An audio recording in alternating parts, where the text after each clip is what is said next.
Hayyee daawwattoota keenyaa waan nu daawwachaa jirtaniif galatooma. Mariin Taayyee Danda'aatii wajjiniin godhaa jirru akkuma itti fufetti jira. Taayyee erga Abiy Ahmed dhufee masaraa biyya sanaa seenee erga paartiin Biltsiginnaa jedhamu as ba'ee badiin biyya sana keessatti raawwatame lakkoofsa hin qabu. Jalqaba irratti dibshaasha isaa si gaafadhee jennaan waa'ee cabuu diinagdee naa kaaftee siyaasi biyya sanaa goolamuudhaa fi afaan qawweetti deebi'uu isaa akeekte. Uummanni jeeqamuu nageenya dhabuu bahee galuudhaaf yaaddoo qabaachuu isaa naaf kaafte. Waa'ee Tigraay irraa haasofneerraa miidhama hammamii akka uummata sanarra ga'e. Uummati Oromoo maal keessa akka jiru har'aa situ beeka, situ keessa jira. Firoota qabdaa, lammii qabdaa, biyya hin ilaaltaa waan Oromiyaan keessa jiru.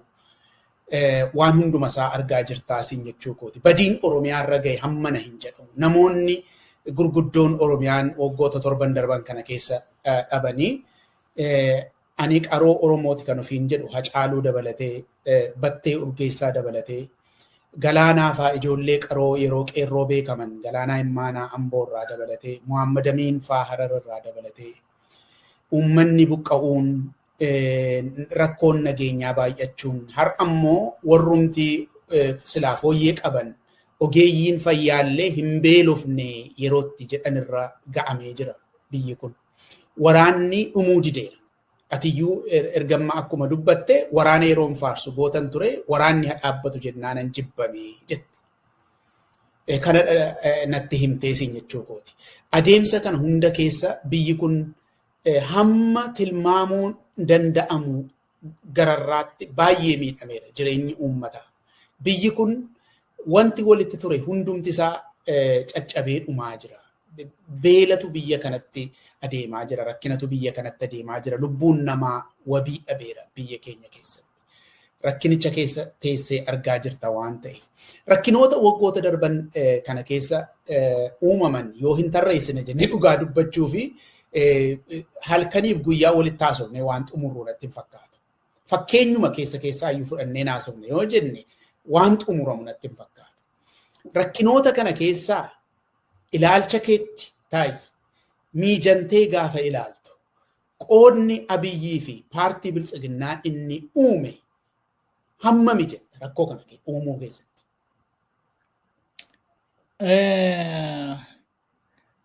Yoo rakkoon tokko jennee lama jennee waan lakkoofnu miti. Akka tu kaafte baay'eedha. Erga duratti isuma kaasaa turre. Amma wanti ati na gaafatte abbaan eenyudha?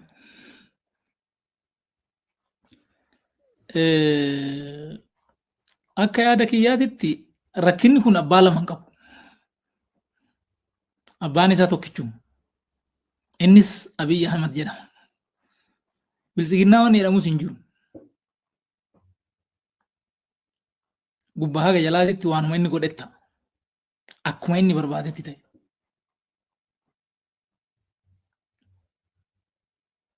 Waliigalatti rakkoo karaa kufaatii diinagdeetiin gaheefis rakkoo karaa waraanatiin gaheefis rakkoo karaa hannaatiin bulchiinsa cabeen wajjin walqabatee dhalateefis oo keessa seente baay'ee waan ta'eef hunda isaatiif abbaan isa. Maaliifan kana jedhaan sababan qabu. Akka nama biraa farrajuuf miti. Waan duraan sii kaase gurraan dhala bara 2011 jalqaba paartii wannoon kun jijjiiramni kun naareeshiniin isaa ifa miti. Seenessi isaa ifa miti. Namni hundumtuu achi jalatti of laala. Eessaa kaanee garamitti deemna ka jedhu kuni dogoggora waan qabuufi inni qajeeluu qaba. Yoo inni qajeeluu baate rakkoo gurguddaa afurtu dhalata. Jennee sanada qopheessinee tiimiin ani hoggane. Nama baay'eedha ka ture maqaa dha'uun hin danda'ama. Kanaan duras dubbadhee tureera waan ta'eef BBC faarratti. Waan kanaa sanada qopheessinee rakkoon tokkoffaan jeeqama nageenyatiin. jeeqama nageenyaatiif dhufa. Jeeqama nageenyaa kana immoo karaan ittiin qolatamu kanaa jennee lafa goona. Lammaffaa jeeqama diinagdeetiif dhalataa hin waan akka ammaa qaala'insa jireenyaa, hojii dhabdummaa fi waan kanaa wajjin wal qabatu. Kanas malli kanaa hin malli sun hin hojjeta ture. Sadaffaa jeeqamni bulchiinsaa hin dhufaa. Haqin jal'ata, hannin babal'ata. Saniif immoo akkaataan bulchiinsi riifoormitti ta'uu qabu kanaa hin. San bira darbee dippiloomaasii wal qabatee rakkoon dhalachuu akka danda'utti. Fi falli isaatis kana inni itti. Wanna kana outright reject godhe. Kun yaada maraatu ta'e. Odoo wanni sun laallame rakkoon kun hin dhalatu ture. Yoo dhalatellee amma nan guddatu ture. Tokko jedhe. Lammaffaa bara 2012 Sadaasatti gaafa yaa'ii ODP jenne san gaafa milkeessan faana fansan koree giddu galeessaa waliin nu qabeetan rakkoo afuran ittiin. Tokko jijjiiramni kun akkanumaan hin dhalanne nama as keessatti qaama dhabee jira, nama as keessatti ilma dhabee jira. Niitii as keessatti dhirsa dhabdee jirti.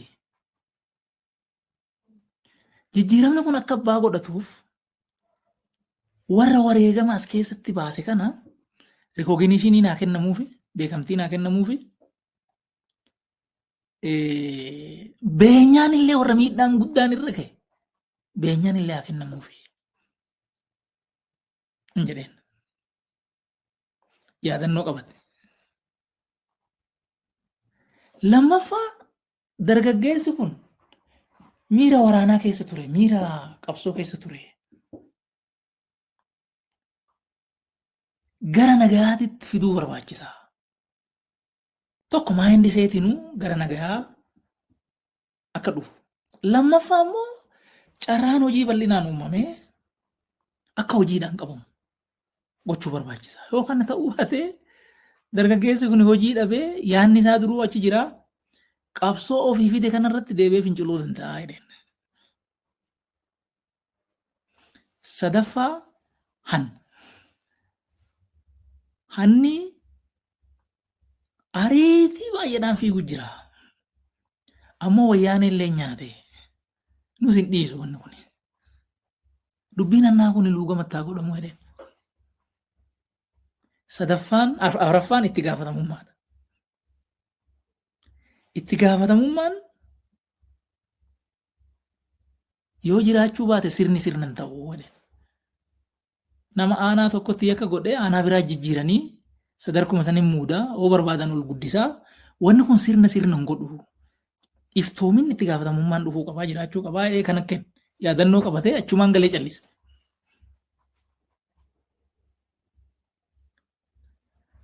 Bara 2012 ammallee deebi'ee waan xaa'oodhaan wal qabatu kan amma qonnaan bulaan itti rakkatu kan. Piraayoritiin keenya waa hundaa ol warshaa xaa'oo ta'uu qaba jedheen. Dhagahee cal jedhe. Deebinee gaafii wal argine kan gaafa abbootii gadaa karrayyuu waanan kaasee inni erga wal dhabnee iyyuu gaafa dhumarra addaan baanu gaafa deebinee ergasii walitti hin deebi'in 2015 caamsaa koree giddu galeessaati irratti daqiiqaa 30 haasa'eetan tokkoffaa paartiin kun baduu jira ofiifuu. Ammoo of bichaa badaan jiru biyya uummatas balleessu jira. Maa dhaabbattee ilaalta nama na jedheen. Nama 225 jira. Kana koree giddu galeessaa biltsiginnaa keessatti jettaan? Gabaasi sobaa biyya balleesse misoomni lafarra hin jiru. Maaliif gabaasa sobaa namas maasoomna ofiis maasoomna jedheen. Rakkoon nageenyaa kuni biyya nyaacha jira. Maaliif gatteenyee sirrii gamgamnee ni eegnu jedheen. rakkoon hannaa biyya liqimsuu jira maaloo nama naa jedheen daqiiqaa 30 naasa'e hin dhageen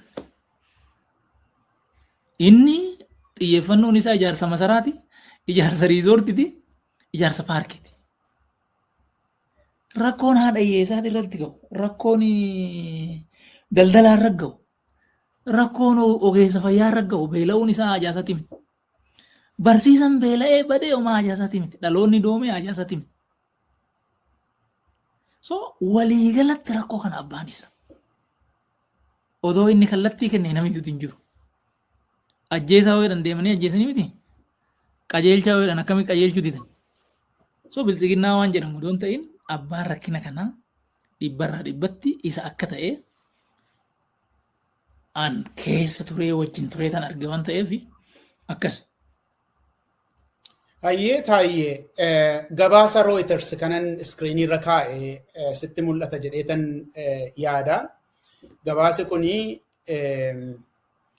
erga qophaa'ee amma waggaa ga'eetu jira waa'ee koree nageenyaati. Koree nageenyaa qaamni jedhamu Oromiyaa keessatti dhoksaadhaan ijaarameetu namoota hinidhaa hin ajjeesaa jedha. Kanaan dura atis argitee dubbifteetta jedheetan yaada investigationiidha qorannoo irratti hundaa'eetu kan hojjetamedha namoota keessoo biltsiginnaa jiranis fayyadamanii dookumentii garaagaraa fayyadamanii namoota ajjeechaan irratti raawwate maatii isaanii warra hidhamee hunda ragaa gurguddaa fudhataniitu barreessanii nu dubbisisanii fuula 17 qaba wanti kun jechuu kooti. Argiteetta jedheetan abdadha. Yerootti koreen nageenyaa hundeeffame yeroo itti namni hundumtuu Abiyyi baga muummicha ministeeraa ta'ee jedhee yeroo namni ragadee sirbu sana nu keessaa nama tokko ta'e tu aangoo qabate baga kanaan nu ga'ee yeroo jedhamu sana Abiyyi koree nageenyaa kana qindeessaa ture. Guyyaa isaa yoo keessa deemtee ilaalteetta ta'ee siin jechuu kooti.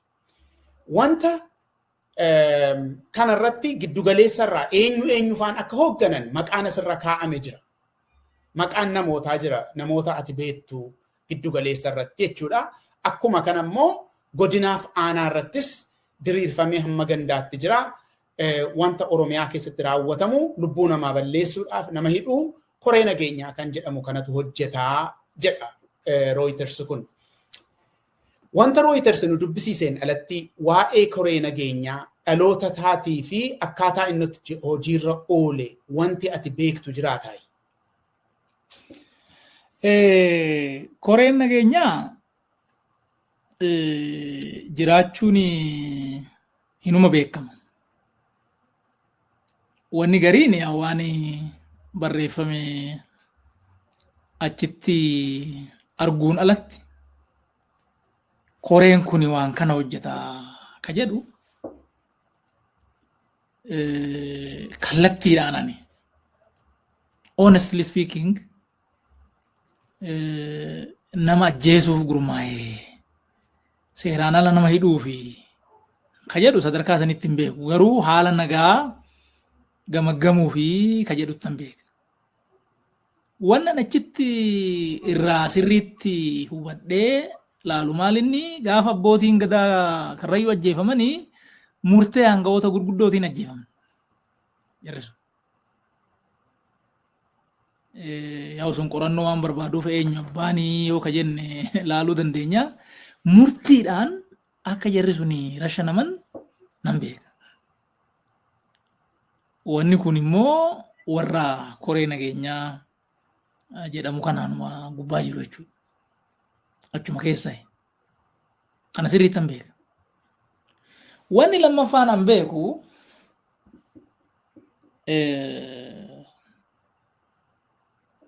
waajjira bulchiinsaaf nageenyatii fi hoogganaa poolisii gubbaa qabee aga jalaatitti wanni gaafa pirezidaantii Lammaa ture sun hundumtuu akka jijjiiramu godhamee akkaataan itti jijjiiramu immoo nama mardararii ta'e nama naatoo namaaf hin qabne nama gara jabeessa muudamuu qabaa jedhamee waggaa kallattiin kennamu dhagayeera. Namni naatoo namaa hin qabne kan nama ajjeesuudhaaf murannoo qabu akka muudamu. Nama gara jabeessa nama naatoo hin qabne mardarariin godhamuu qabaa jedhee Fiqaaduu Tasammaa kallattii kenneen amantii ta'e. Kana biruma teessee maaliif akkana jedhamaa maalinni wanni ka jedhullee waluu gaafan isa jedhe kan. So wanni dabalataa ani beeku kana waan biraa garuu akka kaayootitti kana gochuudhaaf han jedhu barreeffama isaa maal isaa quban qabu waan Reuters barreesse dubbisee jira. Ammoo ajjeechaan abbootii gadaa karrayyuu murtii namoota gurguddaatiin aangawoota gurguddaatiin akka ta'e nan beeka. Namoonni bakka adda addaatitti akka rashanaman nan beeka. Waan kana wanni ifattis mul'atu waan jiruufu fi kun namni waajjira hoogganaan bulchiinsaaf nageenyaa achumaayis gabbu'ee waajjira amma haga aanaa gahutti godinattis gabbu'ee namni isin achirratti muuduu qabdanii nama mardararii nama namaan naane ta'uu qabaa nama sodaanne ta'uu qabaa ka jedhu hoogganni poolisiitis akkasitti ta'uu qabaa ka jedhu kallattiin akkasii hoggaa kennamu biran jiran. Hayyee kana har'an dhaga'anii takkaa dhaga'ee hin beeku akkatti dhageenyus hin qabnu of course keessan turre waan ta'eef baay'ee galatoomi taayyee. Gaaffii tokko waa'ee badii sirna biltsiginnaa erga kaasuun keenya hin hafne kan inni si gaafachuu barbaadu. Badiin bara kana keessa raawwate abbaa lama hin qabuu naan jettee abbaansaa biltsiginnaa iyyuu mitii maqumaanii Abiy Ahmed jedhamaa naan jette. Ati akka nama achi keessa hojjetaa ture tokkotti akka nama paartii kan Oromiyaa keessa gadhaabeetti akka nama ijoollee Oromootti paartii kana beeksiseetti itti gaafatamummaa ani qabu jira jettee yaaddaa badii badeef wanti ati qooda kooti jettee jettu jira taayyee. Yaa'u yakka wanni jedhan kuni qalbiidha. Yookaan waan tokko itti yaaddee balleessuuf goote yookaan immoo waan beekuu qabdu waan silaa beekuun sirri jiru beekuu dhabdee waan daguudhaan callitanyinna ta'edha Amaarinyaan waan akkasiitiin hoo goote yakki kalaallamu. Ija kanaan nama dhuunfati irrattis uummati irrattis wanni kun haa badu. Intarestiin paartii kanaa asiin haa tarkaanfatu. Intarestiin nama dhuunfaa kanaa asiin haa cabu. Kan uummata asiin haa badu ka jedhu kanan itti yaadee godhin beeku. Ammoo waan kana keessan dhufe. Waan kana keessan dhufe. Waan silaa laallachuu qabu. Waan silaa dubbachuu mallifaa. Jechuun akka malee hagaa ol waan kanatti amanee wanni hin godhe fa'aa hin jiraata. Naman itti wal dhabuu hin qabne fa'aa wal dhabeera. Nama bara rakkoo wajjin turre milkeessadhaan deeminirraa hidheetan nama kana waan inni barreesse kanaafuu kanan isan beenu amanee bira hafe yaada sanillee akka tarkaanfatu godhe. Of course wanni sun waan irraa dhufe qaba. Waan an duratti kakaase waltajjii irratti dubbiin dhufuu dhabuu fi burjaajjiin inaafaaf maal jedhamu kun ani abbaa fee haa ta'u waajaarraa hin qabu wanni yaada kana malee an jedhu kanarratti wanni tutture jira. So suni wanni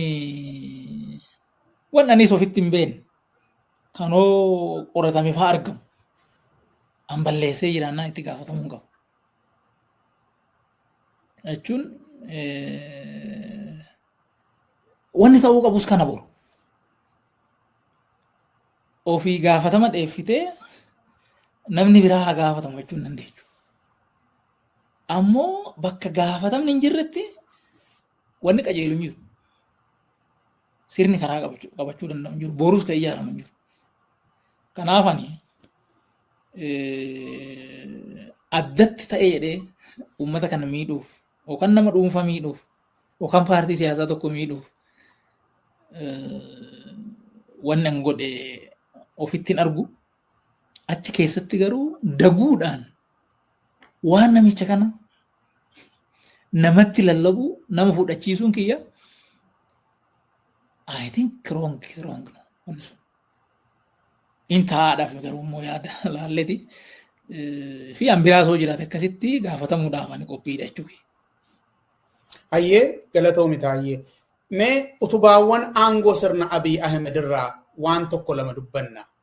Ati sirna kana keessaan ilaalteetta akkamitti akka inni dhaqee lafa qabate paartiin wanti jedhamu kun illee amma hin jiru naan jetteetta akkamitti akka inni hundeeffame namni kun akkamittiin barcuma akka totolfate achi turte keessatti hirmaataa turte waan ta'eef bu'uuraalee yookaan immoo utubaalee barcuma teessoo sirna Abiyyidha wantooti ati jettee adda baaftee beektu maal fa'i yoo gaafatamte taa'ee har'a jechuudha. Utubaan sirna kanaa ani waa 3-4 jedhee yaada. Tokko waraana. Innaa waraanni kuni akka namni waan nageenyatiin qabamu waan mirgaa waan siyaasaa akka namni iyyaan akka namni sodaatu akka namni shororkaa'u godhee jira. Hangafti innis itti yaadee gochuu jiru waraana jechuudha. Wanni dibbee waraanaa ammas rukutamuuf wanni dibbee Somaaliyaa wajjin sirbamee inni immoo afnaan gara Eertiraatitti amma naanneeffamuuf wanni Tigraay irraa nageenyi wannoon dhaabbannaan Amaaratti gadi cehameef wanni Oromiyaa keessatti durayyuu waraanni jalqabameef wanni kuni akka utubaa aangoo tokkootti ilaalameeti. Lammaffaan hiyyummaadha. Namni gaafa beela'e gaafa waan afaanii godhatu hin qabne akkamittan ishii argadhaa malee waan mirgaa waan kabajaa waan akkanaa kana yaaduu hin danda'u.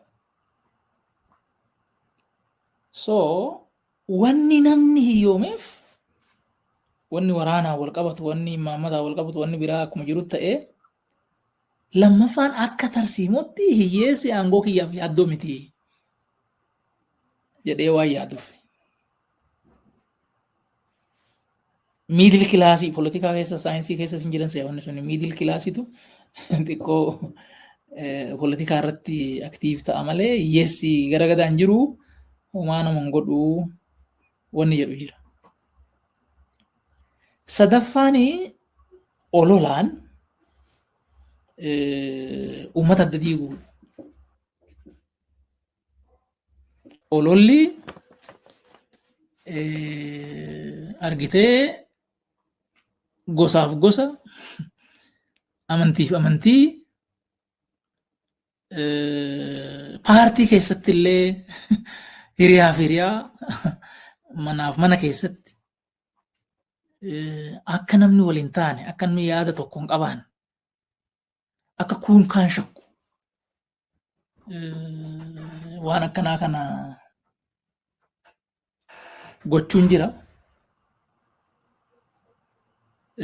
Wanni ololaa wal qabatu hawaasa kan addaan diiguu tokkummaan akka inni ittiin gochuu wal shakkiin sabaaf saba hedduutti aanaaf aanaa hedduutti every bakkatti silaa diigamuu danda'u hundatti ololli akkanaa akka faca'uu fi akka tokkummaan uummataa inni ittiin gochuun sadaffaadha. Afuraffaan ammoo maali? Warri silaa qabsoo goona jedhu itituu dadhabuudha. Kiyyoo inni diriirsee hin qabamanii kun kaan irratti shakkii inni facaase kana akka inni ta'e jedhee godhu beekanii san cabsanii walitti dhufuu dhabanii akka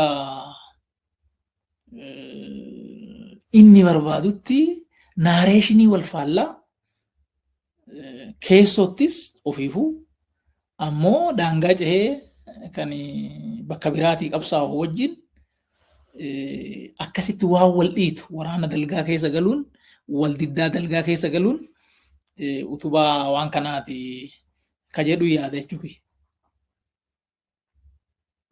Baay'ee galatoomi taa'e. Propagaandaa guddaa sirni Abiyyi Ahmed itti fayyadamu keessaa tokko keessoo Oromoo fi saboota biratti nuti mootummaa Oromootii kan jedhu gurgurachuu akka ta'e hin beekama. Ati yeroo keessa jirtu yaada kana bittee beektaa? Yoo bitteette ta'e bu'uurri isaa maal ture? Dhugaa dubbachuuf yaada kana bitee hin beeku. Wanni na jibbisiisu keessaa tokko waa lama tokko Oromoon biyya bulchuu hin danda'a agartanii an jedhu jira tokko. Jechuun waan si saalfachiisa. Biyya bulchuu hin dandeechuun hin jedhani kunoo dandeenye miti an jedhu tokko jira. Which is waan daa'imni waggaa shaniitu hin jenne jechuudha.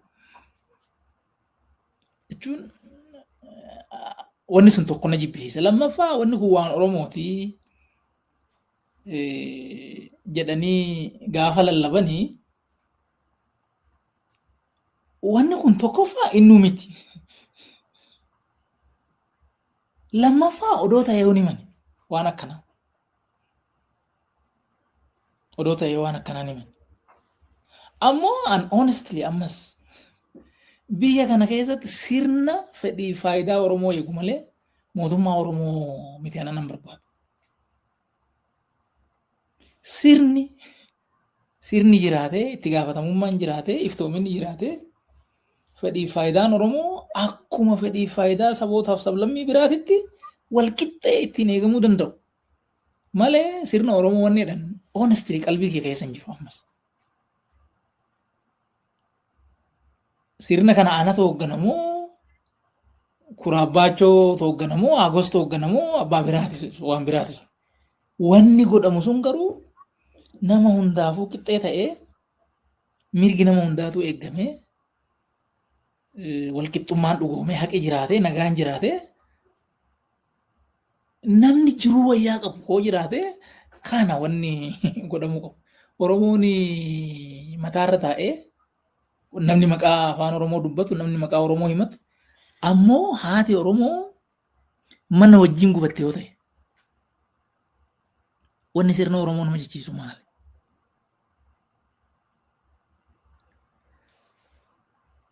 Oromoon beenyaa malee manni isaa irratti diigamoo ta'e. Ka gaafa TPLFiitu beenyaan dhabin hin xiqqaate malee. Xiqqaadha malee hin argatta gaafas. Amma moo waan argattu? Qamadii kaleessa bilisaan gurgurattu gaafa TPLF. Har'a qamadii hawaasatti 7,000 gurguramu. Shaashamanneetti 3,000 4,000 gurgurte. Sitti murteeffamee mootummaa Oromoo ni dhammaal. Bakka Oromoon nagaa hin qabnetti. Bakka tokkummaan Oromoo inni dhiigaan tolfate deebi'ee diigametti. Wanni kun mootummaa Oromoo waan jedhamu miti. Ammoo mootummaa Oromoos mootummaa abbaa fedheetis mootummaan akkasii ta'uu irra hin jiru. Mootummaan ta'uu irra jiru mootummaan ta biyyaati. Mootummaan biyyaa kun immoo bulchiinsa ammayyaa ka bulchiinsa gaarii diriirsu ka mirga namaa kabaju ka naga buusu ka jiruu namaa wayyeessu ka bilisummaa namaa tiksu ta'uutu irra jira. Hoo kun tikfameef Oromoon kanuma barbaada malee waan biraa natti hin fakkaatu. Ayyee garuu yeroo propagandaan kun hojiirra oolu argaa turte taayee bal'inaan yeroo inni dubbatamu argaa turte. Siyaasa Oromoo irraan wanti inni qaqqabsiise miidhaan inni fide jiratte yaaddaa?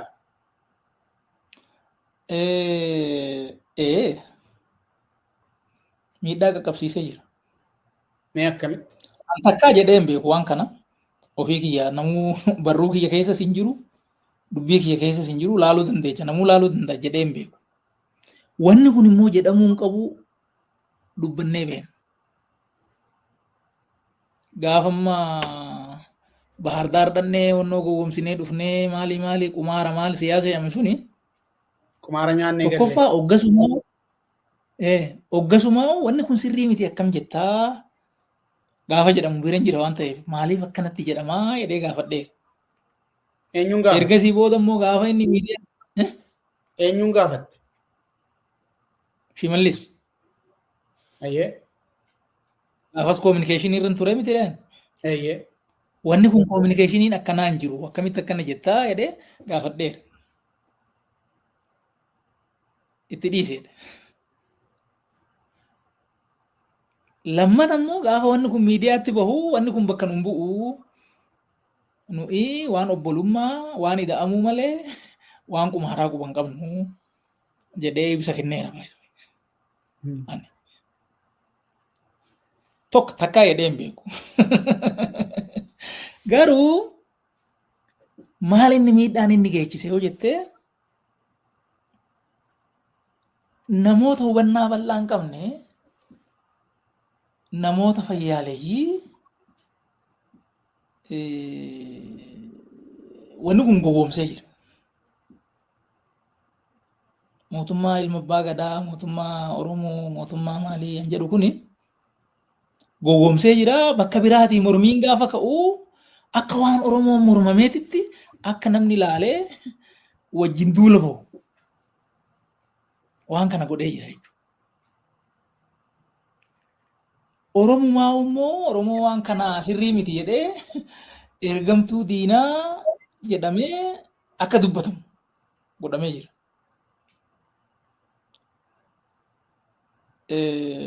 Akkaataan irraa jenne akka ta'us anuu jedhee beeka kana.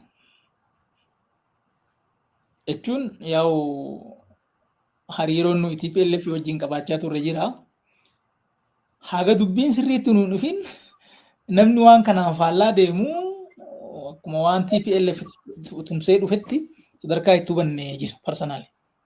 Mootummaan kun kan Oromooti jechaaf odoo hin ta'in garuu TPLF olaantummaa deeffachuu barbaada. Bilisummaa fi dimokiraasii amma ijaaraa jirru kana faallessuuf dhufa. So namni faallaa kana dhufu isa tumsaa jira kan jedhu akkasitti haasofnee beekna. Mootummaan kan Oromooti jechaarraa garuu miti. Baay'ee gaarii. Erga kaaftee mee taayyeera deddeebinee waan kana tuttuqnee irraa waan ta'eef kanuma duwwaa deebisiiti bira dabarraa. Tole dubbadhu. Achirratti maaltu jira? Lammaffaara miidhaan gahe maali? Naareeshiniin mootummaa Oromoo jedhamu kuni yakka warri kun sabaaf sablammii biraati irratti raawwatuuf Oromoon akka jibbamu godhee jira. Sirni apartaayidii Oromoodhaan gaggeeffamaa akka jirutti Oromoo ibiddaan gubachaa jiru. Oromoo mana hidhaatii bahee rashanamaa jiru. Oromoo gibirri bakka biraan jirre irratti fe'amaa jiru. Oromoon makaraa takka argee hin beekne keessa jiru akka waan cunqursaa ta'eetitti akka laalamu saba biraatitti godhee jira jechuudha. Kunis miidhaa qabsoo Oromootirraan gahe jechuu kiyyaa itti fufu. Maqaa TPLF waan oofteef jechuu kooti.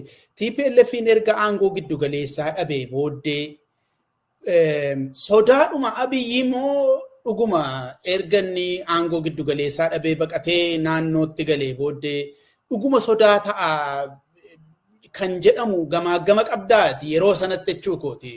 Abiyyi sodaachuu danda'a waan inni sodaatuuf wanta baay'eetu jiraachuu danda'a garuu sirni tokko erga iddoo qabatee booddee paartiin xinnoon tokko sonuu aangoo dhabee erga baqatee naannoo tokkotti galee bu'uura maaliitiinitu sodaa aangoo ta'uu danda'ame sun yeroo baay'ee irra deddeebi'amee waan dubbatamuuf waraanaafis Abiy sababa kanaaf hin naqe jedhee waan dubbatuuf jechuudha. Akka gaafas yaadaa turretti warri kunii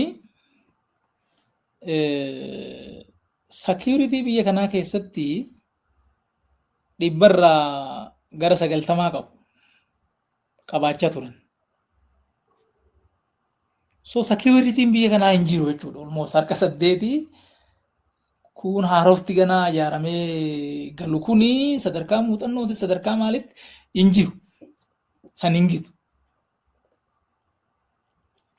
Haga waraanni kun dhalatee caasaa waraanaa keessa baanitti illee ajajoonni waraanaa maaliin bakka baay'eetti warri kun bakka guddaa qaban. Dogoggorri warri tolchaa bahee sana haaluun hin ta'u. Sirna biyya kanaa baay'ee micciiranii nama biraa qarqara dhiibanii namni biraa nama ka jeneraal jettu ka maal jettu kuni ilaalanii nama nafsee qabu nama jajjaba dafanii xurataadhaan keessa dhahaa turan. Nama ergaa baachuu danda'u qofa kan warri ofitti butaa turan bal'inaan jechuu kiyya. So garanaan humni jiru xiqqaadha an achiin jiru immoo guddaadha jechuudha. Kanaa olitti ammoo warri kuni hariiroon dippiloomasiin isaan addunyaadhaan wajjin tolfatanii qaban baay'ee hidda gadi fagoodha. Warri biraa dhuma maqaadhaaf hoo ta'e malee hin jiru. Ikoonomiis waggaa 27 kana akkaataa itti deemamaa ture hin jira. So jarri kuni deebi'ee amma qarqara bahee yoo shira durii sanitti deebi'anii dhufanii wanni kun bututaadha. So miidhaa fiduu hinuma danda'a ka jedhu genuinely anuu amanaatuman ture jechuudha. Akkanumaanii miti factually wanni immoo lafarratti sosocho'amaa tures warra amma federaalista hiiloochi faayidhanii waan tokko walitti gugguurat turanii yakkoota tokko isaantu godha jedhameeti ka yaadamaa ture gaafas ajandaa uumuudhaaf jecha.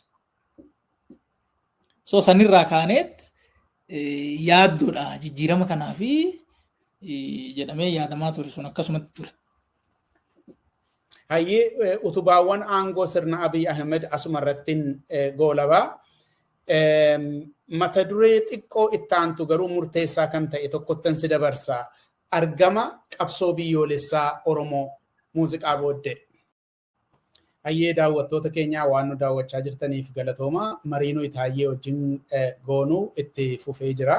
Amma immoo waa'ee argama qabsoo biyyoolessaa Oromoo wal gaafanna eessa ga'ee qabsoon Oromoo kan jedhu jechuudha. Taayyee qabsoo ijaaramaa yookaan immoo paartii poolitiksiitti karaa Oromootiin makamtee quuqamni ati qabdus uummata kanaaf hin beekamaa.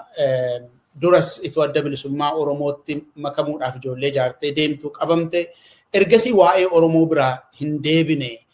Bara hamma kana guutuudha itti fixxe Taayyee baay'ee wajjin dadhabdeetta.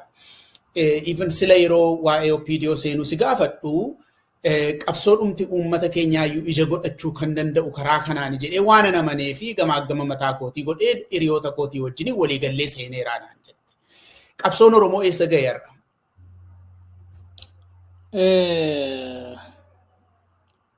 Qabsoon Oromoo argitee namni gariin bilisoomni jettanii nu goyyomsitanii ka jedhu jira. Gaafii gaariidha wanni kun. Ammoo ifa ta'uutu irra jira.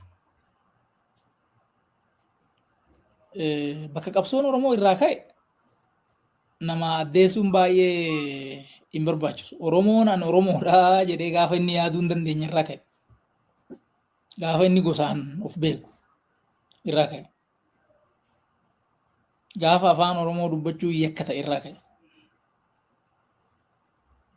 Gaafa ijaarama hin qabne irraa ka'e. Achi finciltoota qonnaan bultoota Baalee achirraa immoo Maccaa Tuulamatti achirraa immoo Abaa'ootti achirraa immoo OPDO'n kunillee achirraa immoo kaafaa onni OPKO jedhanii gaafas kan hundumaa ta'eet gaafa 19 duubatti deebinee olaalu 1960moota keessa Oromoon sirna abbaa lafaa jalaa bahe. Oromoon gaafas baay'ee qabsoo godhee jira. namni akka Hayilee Fidaa fa'aa barattoonni yaa sabaaf sablammii biraa wajjin kophaa miti. Wanni sun ta'ee jira. Sunuu akka gaariitti milkooyne garuu gaafiin lafa deebi'ee jira gasan. Achi booda immoo 1983 yookaan 91 hanqinni jiru akka jiru ta'ee afaan ofiitiin hojjechuun, afaan ofiitiin barachuun wanni kun wanni achi keessatti rakkoo ta'e gatiin achi keessa akka kaffalamee fi wanni dhufe. Of course wanni sun waan duratti kaafne wanni gaafas gad dhaabbate sun waan gaafa qeerroo itti ta'ee achi geessaniif bu'uura akka ta'e dagachuun hin barbaachisu. Akkasumatti keessa deemee dhufee gaafa 2008 or 2016 akka faranjii Oromoon kaaba kibbaa tokko ta'ee bahaa dhihaa tokko ta'ee beekaa wallaalaan wal dhaggeeffatee tokkummaadhaan Itoophiyaa miti Afrikaa miti waan addunyaa raajii hojjete. Wanni suni namni waan san xinneessuu danda'u hin jiru qabsoo qeerroo sun. So harka duwwaa waraana sadarkaa mo'uu danda'utti sadarkaa sanitti itite OPDO duraan faallaa qabsoo Oromootiin keessa warri deeggaroodhuma jiru faallaa qabsoo Oromootiin deemullee hawwatee gara qabsootitti dabalee uummata Oromoo siyaasaan odoon qoodiin kutaan odoon qoodiin amantiin odoon qoodiin kilaasiin odoon qoodiin hundumaa tokko godhee humni sun dhaqee waan isa ukkaamsee qabe san ofirraa cabse. Wanni kun bilisummaa waayee. Bilisummaa hoo jettu ija tokkoon kanu. Waan si roorrisu, waan si ukkaamsu ofirraa cabsu. Garuu gaafa injifatu injifannoo isaa kanaa nama hin taanetti kennate jechuudha. Argitee Oromoo waan jedhu siiniillee ijoollee hin cabsinetti kennaniidha. Siinii hoggaa mana dhageetti buna namaa geessiidha. Qabsoo bara dheeraa wareegama meeqa gaafatee injifannoo dhufe kana of course kagama keenya kagama samaaf lammii biraa akkuma jiru ta'ee sadarkaa biyyaatitti akkamitti waliiniin akka jiru ta'ee kaqee keenya namni nuyi dhumarratti ulee itti kennine waan kana goolii keenya dhiite jechuudha. Namni sun. So injifannee jirraa bilisoomnee jirraa garuu bilisoomaan suni deebi'ee butamee gabrummaatti. Qabsoon Oromoo jalaa ka'ee suuta suutaan ititaa dhufee fiixa dhagee sun mataa isaatirratti xannachi margee jechuudha. Mataa isaatirratti xannachi margee xannachi kun asii gadi nyaata. Waan Oromoon kaleessa argate gurguddaa keessaa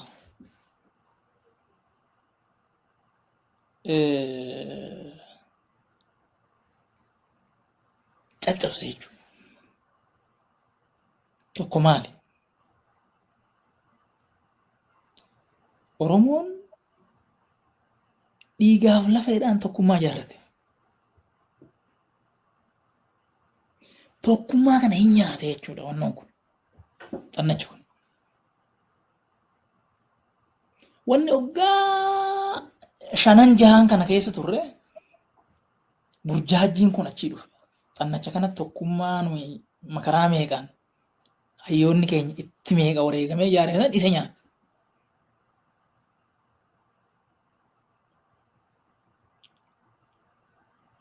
Lammaffaa maal godhe? Lammaffaa Oromoo hin hiyyoomse. Kaleessa qonnaan bulaanu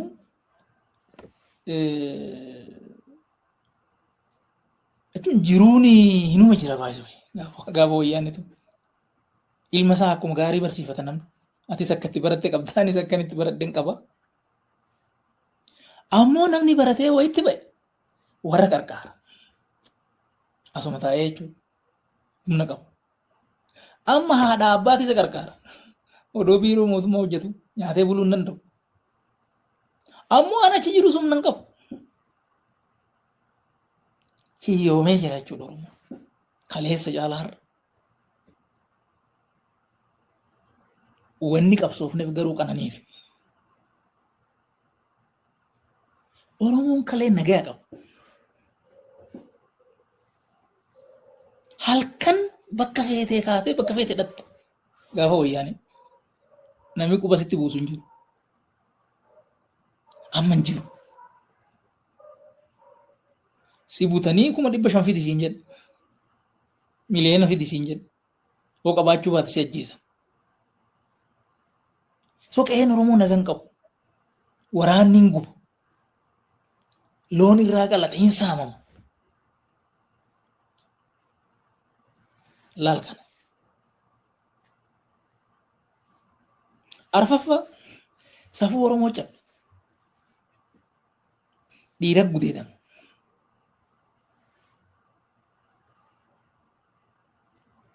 Ilmaan fuulduratti abbaan ajjeefama.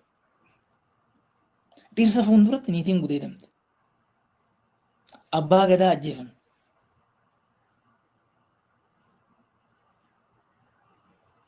Reeffa namaatitu harreetti fe'amee magaala keessa oofama. Namni ajjeefamee akkan awwaalamne dhoowwamee bineensa nyaachifama. Kun safuu Oromoo, duudhaa Oromoo cabe. So amma identity crisis keessa nu galchuuf deemaa jechuudha. So akka amma itti jirru qabsoofnee mataa keenye mataa qabsoo keenya mataa injifannoo keenya irratti xannachi margee xannachi sun asii gadi nu nyaatee amma afaan badii irraan nu ga'eera jechuudha. Kana nama hundaafuu ifa ta'utu irra jira. Nama hundaafuu ifa ta'utu irra jira. Bakki amma jirru dubbii baduu fi jiraachuuti jechuudha. Uummanni Oromoo jedhamu bara akkanaa keessa turee jira jedhamee himamuuf ta'a. Yoo Oromoon deebi'ee of ijaaree xannacha kana ofirraa baasuu baate. Akkasittiin ibsa jechuufi. Galatoomi taa'i. Yoo maal ta'etu milkaa'inaan goolabama qabsoon Oromoo?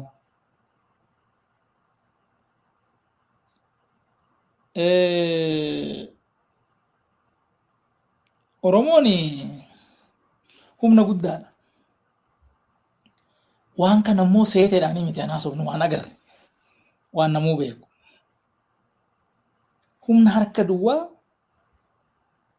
warra taankii fi snaayiparii hidhate mo'ate. Wanni Oromoo barbaachisu ka jalqabaa tokkummuma keessoo isaa jabeeffachuu.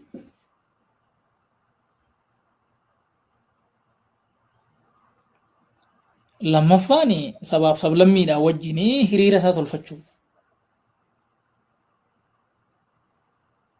Hundaa ol garuu maali qophii gochuu barbaachisa. Kisaaraan kaleessaa akka lammata nutti hin deebiin. Injifachuun keenyaaf hin qabu. Inni injifan. Namni achi keessatti du'u jiraachuu danda'a. Gatii baasu jiraachuu danda'a. Takkaa shakkiin hin jiru Oromoon hin mo'ata. Injifannoon Oromoo garuu fiixaan bahuu ka danda'u gamanuma waan boru dhufu tilmaamanii qophii gochuun hin barbaachisu. Waan tokko dhiibdee kuffisuun waan tokko ta'e erga sun kufee booda wanni itti yaanee maal inni kamitti waan sammaanee jigoona eenyummoo namni waan kana nu qabuu danda'u ka jedhu gamanumaa itti yaadachuun hin barbaachisa jechuudha. Akkanatti milkaa'a. Hayyee dhaamsa xumuraa sa'aatii baay'ee haasofnee gara dhaamsa xumuraatti si geessa taayyee. Egaa akkuma sila dubbanne biltsiginnaa Oromiyaatti beeksiftee kaadireetti ijaartee yaada isaatti lallabdee turte akka inni ijaaramu goote. Kaadiroota bobbaaste sanaaf har'at keessatti dhaamsa maalii qabda tokko? Waluma duukaa akka deebiftuuf akkan adda sin kunneef jedheen kaadiroota sanaaf dhaamsa maalii qabda? Warra kaleessa bobbaafte sanaaf. Qabsaa'ota Oromootiifoo tokkummaatu fala jetteetta. Kun kan xumuraati waan ta'eefi qabsaa'ota Oromoo har'a jiraniif ati qabsoo hidhannoon fudhadhu jetteetta. Qabsoo isuma bifa ati fudhattuun jiruun warra deemaniif dhaamsa maalii qabda? Uummataafoo waliigala uummata keenyaatiif dhaamsi ati qabdu jiraa? Warra Oromoodhaa ala jiranoo sabaaf sablammootaa waan jettu qabdaa asumaan. Akkan adda sin kunnee warra kana tokko tokkoon dhaamsa qabdu himiifiiti sagantaa keenya kanumaan goola. Baay'ee gaariidha. Yaa wanni haasa'aa turre kuni itti gallisaa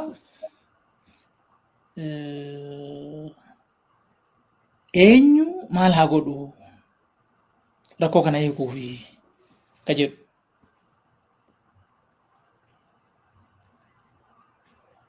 So asitti namiifuu haga naa galutti qooda kennuun barbaachisaadha. Warri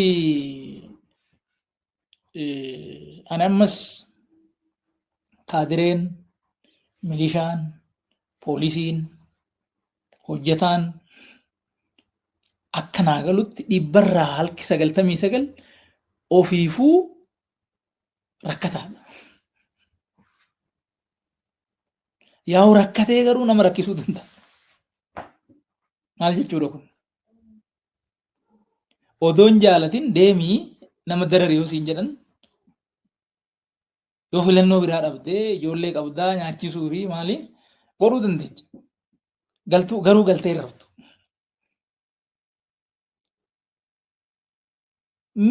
Namichi kun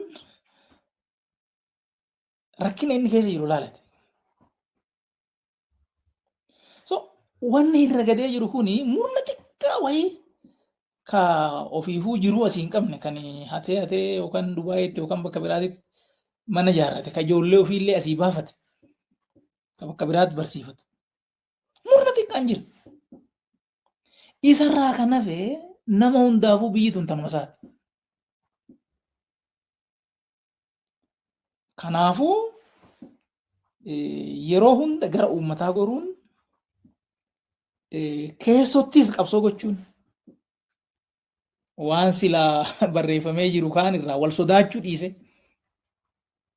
biyyi baduuf deemti waan ta'eef hin ta'u lakkii kun nu balleessaa jedhee keessottis qabsoo gochuun uummata irrattis dararaa godhamu kuni wanni godhamu wanni seeraan alaa wanni nama ajjeesan wanni nama saaman kun hin ta'u lakkii kanarratti jedhee diduun hin barbaachisa warri silaa wajjin turre. Yaa'u kun isaan qofarraan ta'u namni biraatis PP jedhee walitti nama hundumaa rakkataas rakkisaas bakka tokkotti yaamee akka namni sodaatee bineensa kana jala sassaabu gochuun qabu. Addaan baasee ilaaluun barbaachisaadha.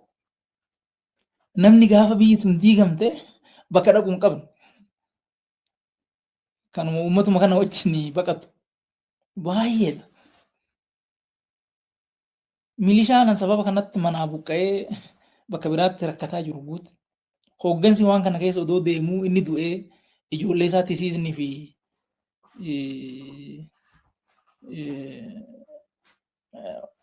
xurii nyaatu guute. So kun hundumtuu biyya tanaaf nagaan malaa, biyya tanaaf walqixxummaan malaa, biyya tanaaf sirnan malaa ka jedhu sun gara sanitti yaadni isaa dhufee gara uummataa goruu irra jira. Karaa nagaa lakkii jechuun ciniinnachuun hin barbaachisa. Ittiinan bulaa hoo jettee addes yoo biyyi badde bakka bultuun qabdu waan ta'eef kan jedhu kun tokko kana. Lammaffaa maal inni qabsaa'onni Oromoo maal godhuu qabu? qabsaa'onni kun yaa akka lamatti yaadda. Tokko warra hayyoota ta'anii fedhii aangoo kan hin qabne garuu immoo faayidaan uummataa akka tarkaanfatu warri godhanii ijoon dubbii isaan laallata jedhee yaadan. Jarri kun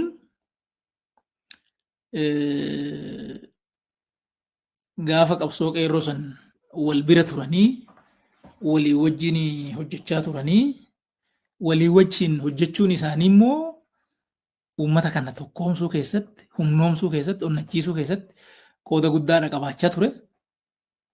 So hayyoonni kun kan walitti mufate waan ta'eef jiraachuu danda'a. Kan wal rukutes jiraachuu danda'a. Kan wal arrabses jiraachuu danda'a. Wanni sun arrabsoodha. Wanni sun rukuttaadha. Waan nutti deemu wajjin yoo kalaallu wanni xiqqaadha. Wanni sun yoo ilkaan illee wal cabse yoo harka illee wal cabse homaa miti sun. Bakki amma jiru badiidha waan ta'eef. Kanaafuu garaagarummaa san dhiphisanii bakka tokko dhufanii tokkummaadhaan dhaabbatanii uummataaf mallattoo ta'uun irra jira. Ijoon dubbii tokko kana. Erga kana godhanii immoo qabsoo Oromootiif kallattii kaa'uun miidiyaa akka ammas hin gootanii kana tolchuun yoo danda'ame immoo miidiyaa saatalaatiidhaan uummata manatti dhaqqabu tolchuudhaan yaadni akka uummata dhaqqabu gochuun akka eegametti ta'ee maddiidhaan ammoo uummata keenyaaf waan amma gurmuu Oromoo bakka adda addaatitti rakkate ka biyyaa bahe bakka inni jiru dhaqee dhaqqabee qarqaaru gurmuu wahii tolchuun barbaachisaadha. Kanaan dura gaafa abaa'oo hirphaa intarnaashinaal waan jedhamu ture. Wanni waan san fakkaata maqaa biraatiin haa ta'u oor isaa deebi'anii haaressanii ka Oromoo hundi bakka jiru Oromoon ala jiru amma yoo 100,000 ta'e fakkeenyaaf 100,000 kuni doolaara 10 galchee wanni kun doolaara miliyoona 1 guddaadha. Ji'a ji'aanoo mana galchee waan qarqaaru baay'ee qaba. Ammoo 100 or 50 30 godhe akkasumatti deema wanni kun. So Oromoo rakkate bakka kamii dhufee amantii kam qabaa odoon ta'in uummata kana hin qarqaaramuudha qabaa han jedhu wanni tokko tolfamuu irra jira. Kanas hayyoota tolchuu qaba warra amma poolitikaa irraa adda jiru. Poolitikaa irraa adda jiru jechuun warra paartii poolitiksii keessa hin jirre jechuudha. Lammaffaan advookasiidha. Oromoo ajjeefamu kana. Oromoo seeraa ala buqqaafamu kana. Oromoo hidhamu kana. Oromoo qaamaa hir'atu kana. Argitee qabsoo keessa dhufne keessatti Oromoo meeqa du'e? Oromoo meeqatu hidhame?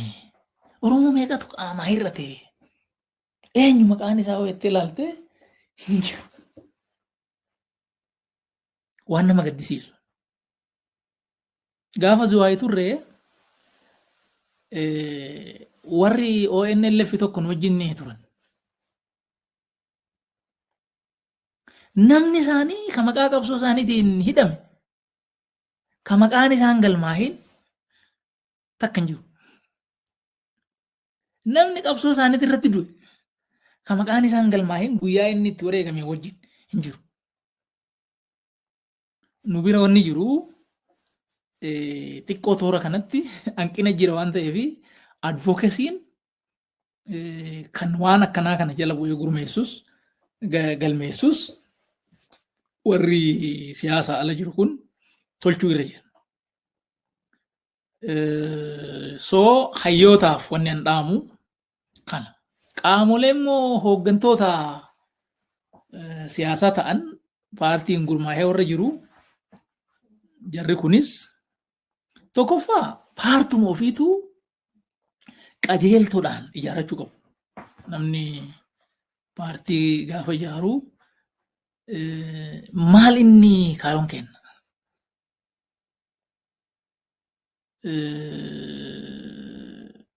Wanni sun ifa ta'uu qaba sirriitti. Akkamitti deemna immoo?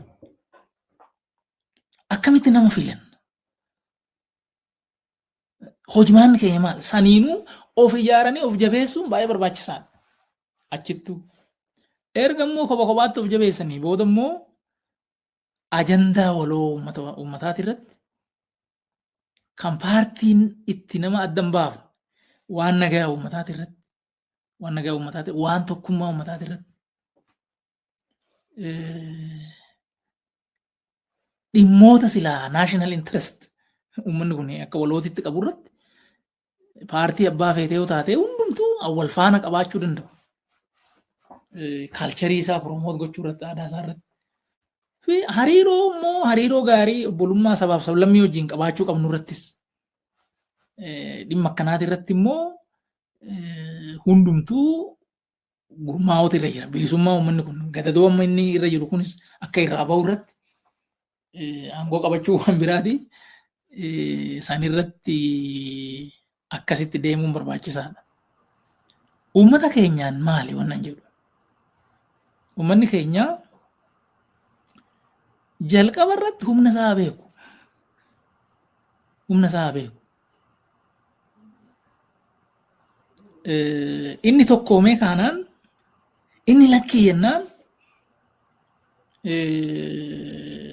humna xiqqaa wannoo kanatti dhiisiti abbaan fedhee isa jala dhaabbachuu akka hin dandeenye inni argee. So tokkummaa isaa jabeeffachuu irra jira. Shirtuu fi hattuun kunii gandaan isa qooduu barbaada. San dhaga'uu irra hin jiru. Amantiin isa qooduu barbaada. San dhaga'uu irra hin jiru. Gosaan isa qooduu barbaada. San dhaga'uu irra hin jiru. Wanni na baasu tokkummaadha jedhee tokkummaa isaati irratti cichuu qaba. Namni faallaa kanaan yaadatti fidu diina isaa akka ta'e beekuu qaba. Bakka fedhee waa fidu. Mormituu keessaa haa dhufu, waan mootummaa ofiin jedhu kana keessa isaa haa dhufu, bakka fedhee haa dhufu, wanni faallaa tokkummaa isaa yaadatti fidu diina isaa akka ta'e beekuu irra jira. San dhaga'uu irra hin jiru. Lammaffaan gurmaa'insa isaa jabeeffachuudha. Afooshaa qaba namni qe'eetti sunuu jabaachuu irra jira. Maatiin akka maatiitti jabaachuu qaba. Bakka maatiin diigametti hawaasi ijaaramu hin jiru waan ta'eef. Ijaaramni inni kaleessa qabu ka gosaa, ka gadaa, even gurmaa'insi amantii hundumtuu jabeeffatee ijaaratu irra jira. Duudhaa isaa eeguu irra jira, safuu isaa eeguu irra jira. Garuu gurmuun tokko gaafa ijaaramu gurmuu biraatiin morkachuuf odoo hin ta'in isaan wal utubee rakkoo akka walootitti itti dhufu injifachuudhaaf ta'uu irra jira. Yookaan ammoo galma akka walootitti qabu bira dhaqqabuudhaaf ta'uu irra jira. Amma gaafa barbaadan gaafa ofii godhan gosummaa godhuu ofii hin tolfatu gaafa namni biraa immoo miidhaan akkanaa dhufte jedhan gosummaadha maali jedhaniitu waan hin taane immoo warri oofuu barbaadu. Booranni jira, yes. Gujiin jira, Arsiin jira, Macci jira, Tuulamni jira. Kun waan haalamuu miti. Kana jechuun garuu maali? Jabinni Booranaa Gujiidhaaf yaaddoo ta'uu irra hin jiru hirkoo malee. Jabinni Tuulamaa yookaan Kamacca Tuulamaaf hirkoo malee abdii malee yaaddootti ta'uu hin qabu. Maal jennaan wanni balaa taanaan waliin nu dhufa. So jabinni keenya an abbaa tokkoo too ta'ee waan san qolatu irratti nu tumsa. Wanni nu waliin feenus akkasumatti abbaan irra jabaa achiin nu ga'a jechuudha. Kanaaf namni akka yaaddootitti yookaan kaan akka diinatitti ajandaa hattuuf shirtuun keessa kaa'uun akkasitti deemuu irra hin jiru gurmaa'ina ofii bakka jirurra. Even personally ofiifuu namni gurmaa'uu qaba. Namni gurmaa'uu qaba jechuun maal? Ejjennoo qabaachuu irra kaayoo qabaachuu irra karoora qabaachuu irra ofiifuu jechuudha namni tokkichi kophaasa. So sadarkaa sanitti ijaaramaa hin barbaachisu. Sabaaf sablammiidhaan wannan jedhu sabaaf sablammiin olollee deemaa jiru. Mootummaan kun mootummaa Oromootii jedhamee Oromoodhaaf ijaarree wanni jedhan kun sabaaf sablammii waan kana hubachuu qaba. Oromoon jiruu isaa keessatti akka yeroo kanaa rakkatee hin beeku. Waan duratti kaafne santu jira waan ta'eef. Akka yeroo kanaa rakkatee hin beeku. Rakkoo kana sabaaf sablammiin hubachuu qabu. Keessattuu amma Amaaraa wajjin gaafa jijjiiramni kun dhufu tumsatu ture hin beekamu. Oromoodhaa jennee Amaara gogoomsinee ka jedhu odeessa warri kun. So Oromoon naganee jedhee akka Amaarri yaadu gochuu barbaadan. Hanganame garuu uummata lachuu. Wanni qe'ee Amaaraatti ta'u jiru qe'ee Oromootittis ta'aa jira. Wanni Tigraayitti ta'ee Oromiyaattis ta'u jira. Namichi kun biyya tana guutuu isii gane. So wanni tokkicha keenyaan taane hunda keenya fuun ta'u.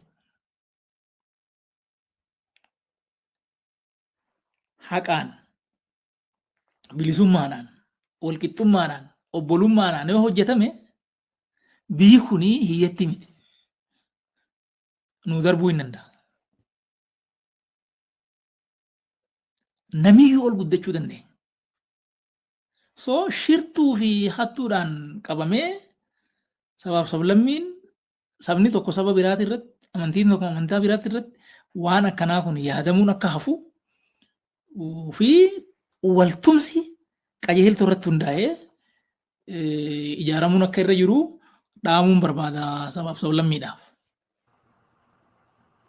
Ayyee taayyee baay'ee galatoomii waan dhiyaattee yaada kee asirratti ibsiteef si galateeffachuun barbaada.